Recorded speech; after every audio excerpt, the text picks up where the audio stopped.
আমাদের জীবনে অনেক কিছুই থাকে না। কখনো টাকা নেই, কখনো সুযোগ নেই, আবার কখনো অন্যরা আমাদের দুর্বলতা নিয়ে হাসাহাসি করে।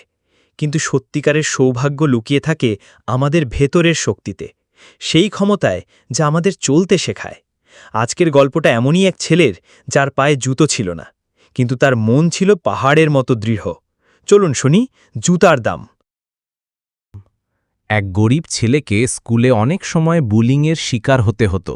তার জুতা পুরনো ছিল, ফাটা আর কিছুটা ছোট হয়ে গেছে।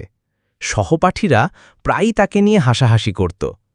একদিন স্কুল থেকে ফেরার সময় রাস্তায় সে একটি দামি ব্র্যান্ডের জুতার দোকানের সামনে দাঁড়িয়ে থাকল অনেকক্ষণ। কাঁচের ভিতর তাকিয়ে দেখল চকচকে নতুন জুতা। সে নিজের পায়ে তাকাল, তারপর ধীরে ধীরে হাঁটতে শুরু করল। তখন দোকানের ভিতর থেকে এক ছোট ছেলে বেরিয়ে এলো। তার বয়সও একই রকম, কিন্তু সে হুইল চেয়ারে বসা। সে ছেলেটিকে দেখে হাসল আর বলল, তুমি কি জুতো পছন্দ করছ? গরিব ছেলেটি একটু লজ্জা পেয়ে মাথা নিচু করে বলল, হ্যাঁ, কিন্তু আমার কেনার সামর্থ্য নেই। হুইল চেয়ারে বসা ছেলেটি বলল, আমি প্রতিদিন এখান থেকে নতুন নতুন জুতো দেখি, কিনি, কিন্তু জানো, আমি কখনো হেঁটে দেখিনি। তুমি ভাগ্যবান যে হাঁটতে পারো। গরিব ছেলেটি স্তব্ধ হয়ে গেল, তার চোখে জল চলে এলো। সে বুঝল তার যে জুতো নেই এটা দুঃখের, কিন্তু যার পাই নেই তার কাছে হেঁটে চলাটাই স্বপ্ন।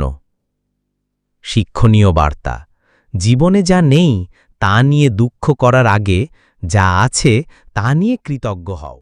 এই গল্পটি আমাদের শেখায়, জীবনে যা নেই তা নিয়ে দুঃখ করার আগে ভাবা উচিত যা আছে তা দিয়েই আমরা কত কিছু করতে পারি। পায়ে জুতো না থাকলেও যদি হাঁটার শক্তি থাকে তবে আমরাও অনেক দূর যেতে পারি। তাই নিজের অভাব নয়, নিজের শক্তিকে গুরুত্ব দিন। ধন্যবাদ সবাইকে মনোযোগ দিয়ে গল্পটি শোনার জন্য। আশা করি গল্পটা আপনাদের মন ছুঁয়ে গেছে।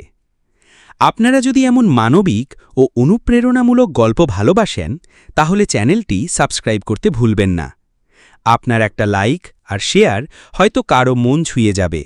দেখা হবে পরের গল্পে।